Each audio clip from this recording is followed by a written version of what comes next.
محرم 7 ہجری میں رسول اللہ صلی اللہ علیہ وسلم نے خیبر کا قصد فرمایا۔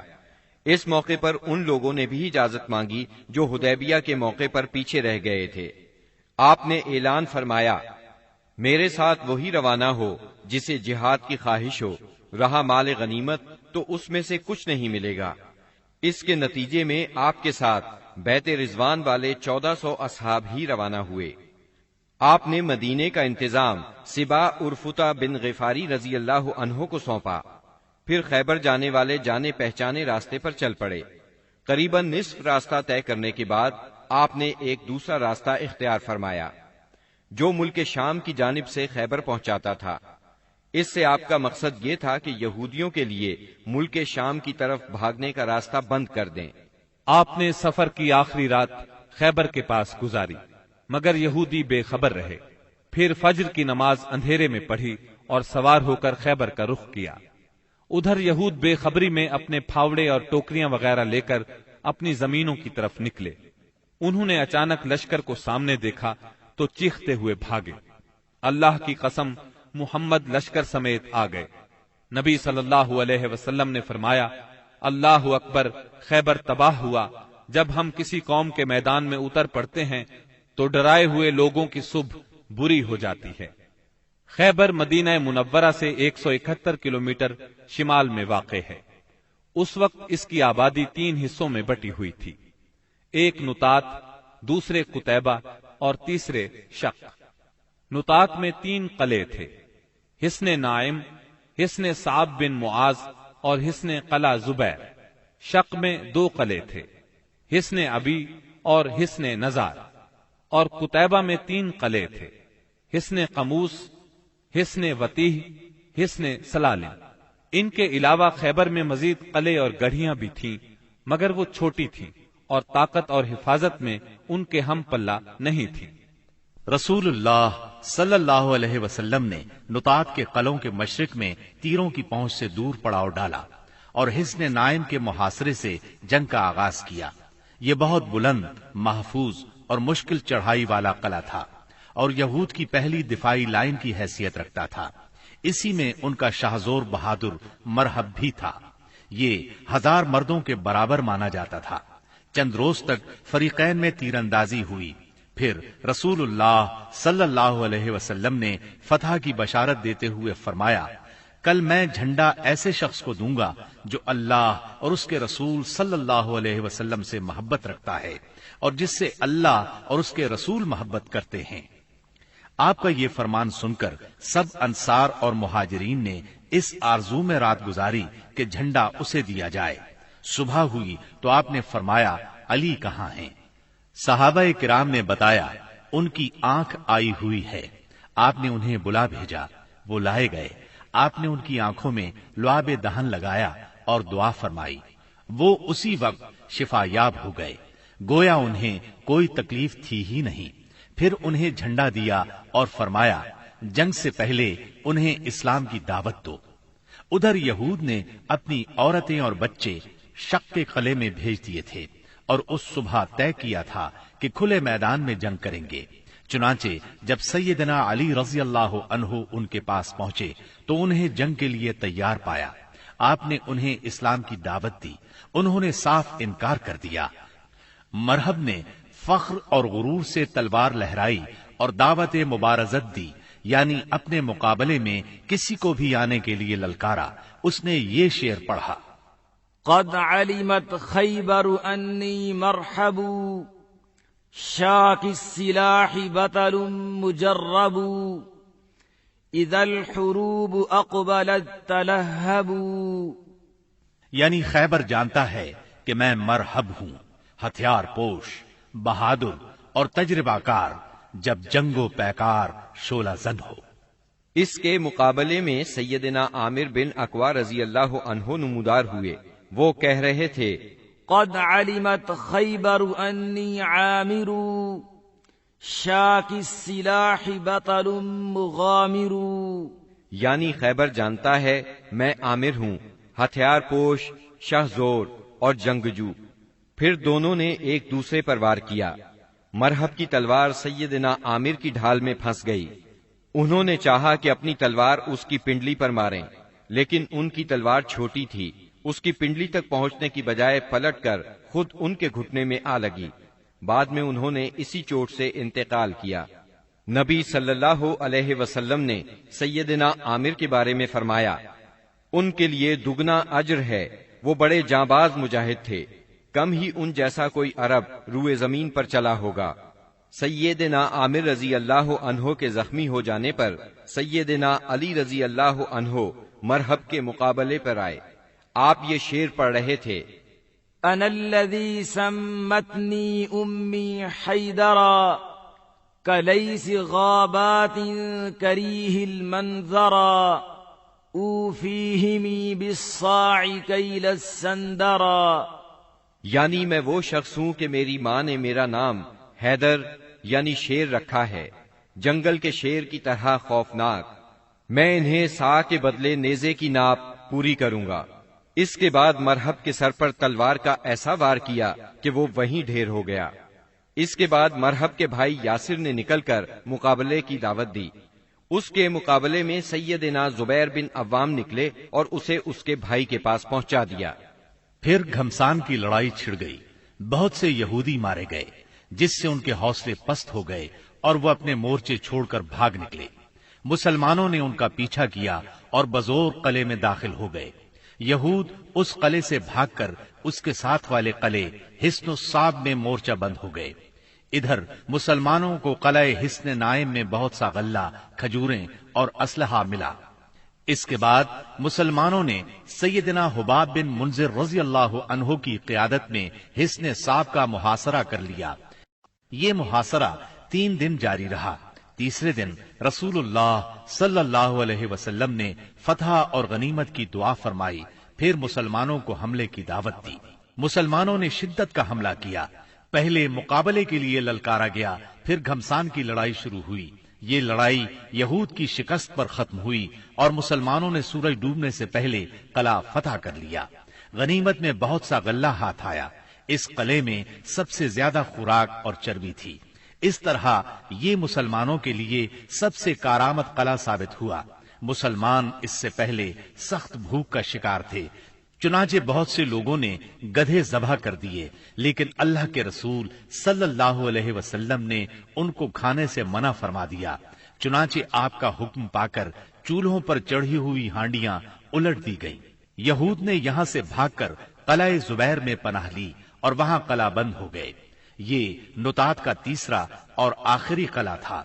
مسلمانوں نے آگے بڑھ کر اس کا بھی محاصرہ کر لیا۔ چوتھے دن ایک یہودی نے آ کر پانی کی بعض نالیوں کی نشاندہی کر دی۔ ان سے یہود پانی پیا کرتے تھے، چنانچہ مسلمانوں نے یہ نالیاں کاٹ دی۔ اس پر یہود نے باہر نکل کر سخت لڑائی کی، لیکن شکست کھا کر شک کی طرف پسپا ہو گئے اور حصن ابی میں قلعہ بند ہو گئے۔ مسلمانوں نے ان کا تعاقب کیا اور وہاں بھی ان کا محاصرہ کر لیا، چنانچہ وہ نہایت سخت لڑائی کے لیے تیار ہو کر نکلے۔ ان کے ایک بہادر نے نکل کر مقابلے کی دعوت دی اور مارا گیا، پھر دوسرا نکلا اور وہ بھی مارا گیا۔ اسے سیدنا ابو دجانہ سماک بن خراشہ انصاری رضی اللہ عنہ نے قتل کیا، اور اسے قتل کرتے ہی وہ تیزی سے قلعے میں جا گھسے۔ ان کے ساتھ ہی اور مسلمان بھی داخل ہو گئے۔ کچھ دیر تک قلعے کے اندر لڑائی جاری رہی، پھر یہود نے راہ فرار اختیار کی اور اس علاقے کے سب سے آخری قلعے حصن نزار میں قلعہ بند ہو گئے۔ مسلمانوں کو حصن ابی سے بہت سا مال غنیمت ہاتھ آیا۔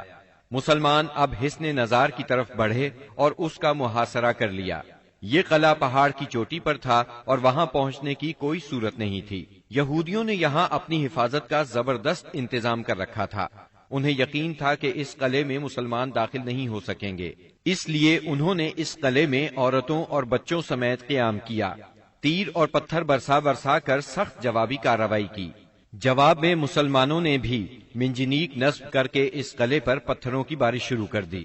اس سے ان کے دلوں پر رعب چھا گیا اور وہ کوئی قابل ذکر سختی برداشت کیے بغیر قتیبہ کے علاقے کی طرف بھاگ نکلے۔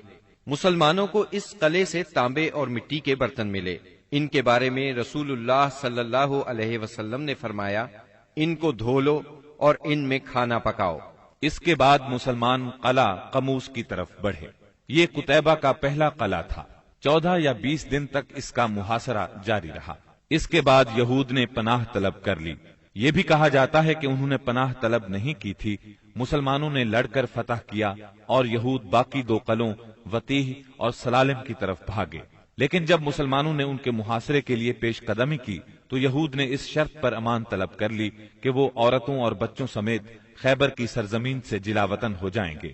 رسول اللہ صلی اللہ علیہ وسلم نے یہ شرط مان لی اور آپ نے یہ بھی اجازت دی کہ سونے، چاندی، گھوڑے اور ہتھیاروں کے علاوہ وہ اپنی سواریوں پر جو کچھ اور جتنا کچھ لاد سکتے ہیں لے جائیں، اور اگر کچھ چھپایا تو ذمہ ختم سمجھا جائے گا۔ اس کے بعد انہوں نے باقی 3 قلعے مسلمانوں کے حوالے کر دیے۔ مسلمانوں کو 100 زرہیں، 400 تلواریں، 1000 نیزے اور 500 عربی کمانیں ہاتھ آئیں۔ ان چیزوں کے علاوہ تورات کے کچھ صحیفے بھی ملے، لیکن یہ مانگنے والوں کو واپس دے دیے گئے۔ کنانہ ابن ابی الحقیق اور اس کے بھائی نے بد عہدی کی اور بہت سا سونا چاندی اور جواہرات چھپا دیے، لہذا ان سے ذمہ ختم ہو گیا اور بد عہدی کی سزا میں ان دونوں کو قتل کر دیا گیا۔ حیی بن اخطب کی صاحبزادی سیدہ صفیہ کنانہ کے نکاح میں تھیں، انہیں قیدیوں میں داخل کر لیا گیا۔ اس غزوے میں کل 93 یہودی مارے گئے جبکہ مسلمان 15 کے قریب شہید ہوئے۔ سیدنا عمرو بن امیہ زمری رسول اللہ صلی اللہ علیہ وسلم کا خط لے کر نجاشی کے پاس گئے تھے۔ جب وہ حبشہ کے مہاجرین کو ساتھ لے کر واپس ہوئے تو ان میں سے ایک جماعت نے خیبر کا رخ کیا، جس میں سیدنا ابو موسیٰ اشعری اور جعفر بن ابی طالب رضی اللہ عنہما بھی تھے۔ یہ لوگ رسول اللہ صلی اللہ علیہ وسلم کے پاس پہنچے تو خیبر فتح ہو چکا تھا، لیکن ابھی مال غنیمت تقسیم نہیں ہوا تھا۔ نبی کریم صلی اللہ علیہ وسلم نے سیدنا جعفر رضی اللہ عنہ کو بوسہ دیا اور فرمایا، اللہ کی قسم میں نہیں جانتا کہ مجھے کس بات کی زیادہ خوشی ہے، خیبر کی فتح کی یا جعفر کی آمد کی۔ پھر جب مال تقسیم فرمایا تو انہیں بھی مال غنیمت میں سے حصہ دیا۔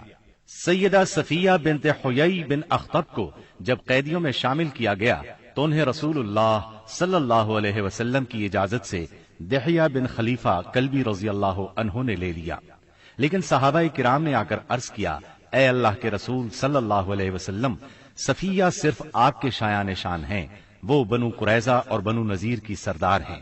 اس پر رسول اللہ صلی اللہ علیہ وسلم نے انہیں بلایا اور اسلام کی دعوت دی۔ انہوں نے اسلام قبول کیا۔ اس پر آپ نے انہیں آزاد کر دیا، انہیں نکاح کی پیشکش کی۔ ان کے منظور کرنے پر آپ نے ان سے شادی کر لی اور ان کی آزادی ہی کو ان کا مہر قرار دیا اور انہیں عورتوں کے حوالے کر دیا۔ جب خیبر اور وادی القرا فتح ہو گئے، فدق اور تیما کے باشندوں نے اطاعت قبول کر لی تو آپ نے مدینہ واپسی کی راہ اختیار فرمائی۔ راستے میں سیدہ صفیہ رضی اللہ عنہا کی رخصتی عمل میں آئی۔ دوسری صبح آپ نے کھجور، گھی اور پنیر کا ولیمہ کھلایا اور 3 روز شب عروسی کے طور پر ان کے ساتھ قیام فرمایا، پھر روانہ ہوئے۔ سفر 7 ہجری کے آخر یا ربیع الاول 7 ہجری کے اوائل میں مدینہ منورہ تشریف لائے۔ خیبر سے مدینہ آ کر رسول اللہ صلی اللہ علیہ وسلم مطمئن ہو گئے تھے کہ اطلاع ملی بنو انمار، ثعلبہ اور محارب کے بدو جمع ہو رہے ہیں۔ آپ نے مدینہ منورہ کا انتظام سیدنا عثمان بن عفان رضی اللہ عنہ کو سونپا، 700 صحابہ کو ساتھ لیا اور 2 دن کے فاصلے پر واقع مقام نخل کا رخ کیا۔ وہاں بنو غطفان کی ایک جمعیت سے آمنا سامنا ہوا۔ دونوں فریق ایک دوسرے کے سامنے آئے لیکن جنگ نہ ہوئی۔ نماز کی اقامت ہوئی تو نبی صلی اللہ علیہ وسلم نے مسلمانوں کو صلاۃ خوف پڑھائی، یعنی پہلے ایک گروہ کو 2 رکعت نماز پڑھائی، پھر وہ لوگ پیچھے چلے گئے تو دوسرے گروہ کو 2 رکعت نماز پڑھائی۔ اس طرح آپ کی 4 رکعت نماز ہوئی اور لشکر کی 2 رکعت۔ یہی صلاۃ خوف ہے۔ اس کی اور بھی کئی صورتیں ہیں، احادیث میں وضاحت موجود ہے۔ پھر اللہ نے دشمن کے دل میں مسلمانوں کا رعب بٹھا دیا، وہ منتشر ہو گئے اور رسول اللہ صلی اللہ علیہ وسلم مدینہ منورہ لوٹ آئے۔ اس غزوے کا نام اس لیے ذات الرقاع پڑا کہ اس سفر میں پیدل چلنے کی وجہ سے مسلمانوں کے پاؤں زخمی ہو گئے تھے۔ انہوں نے زخمی پیروں پر چیتھڑے لپیٹ لیے تھے۔ چیتھڑوں کو عربی میں رقاع کہتے ہیں۔ یہ بھی کہا جاتا ہے کہ اس کی زمین اور پہاڑ مختلف رنگ کے تھے، گویا کہ وہ رقاع یعنی پیون تھے اور کہا جاتا ہے کہ غزوے کی جگہ کا نام ہی یہی ہے۔ اس غزوے میں سب سے دلچسپ بات یہ پیش آئی کہ ایک دن نبی صلی اللہ علیہ وسلم نے ایک سایہ دار درخت کے نیچے پڑاؤ ڈالا اور اپنی تلوار اسی درخت سے لٹکا کر سو گئے، جبکہ باقی لوگ مختلف درختوں کے نیچے سو گئے۔ ایسے میں ایک مشرک اس طرف آ نکلا، اس نے رسول اللہ صلی اللہ علیہ وسلم پر تلوار سونت لی۔ آپ کی آنکھ کھل گئی تو اس نے کہا، آپ مجھ سے ڈرتے ہیں؟ جواب میں آپ نے فرمایا، نہیں۔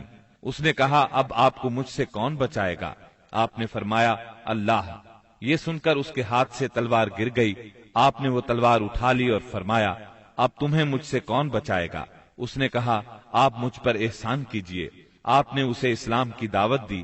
وہ مسلمان تو نہ ہوا، لیکن اس نے یہ عہد کیا کہ وہ آپ سے لڑائی کرے گا، نہ لڑنے والوں کے ساتھ ہوگا۔ آپ نے اسے چھوڑ دیا۔ اس نے اپنی قوم میں واپس جا کر کہا، میں تمہارے پاس سب سے اچھے انسان کے پاس سے آ رہا ہوں۔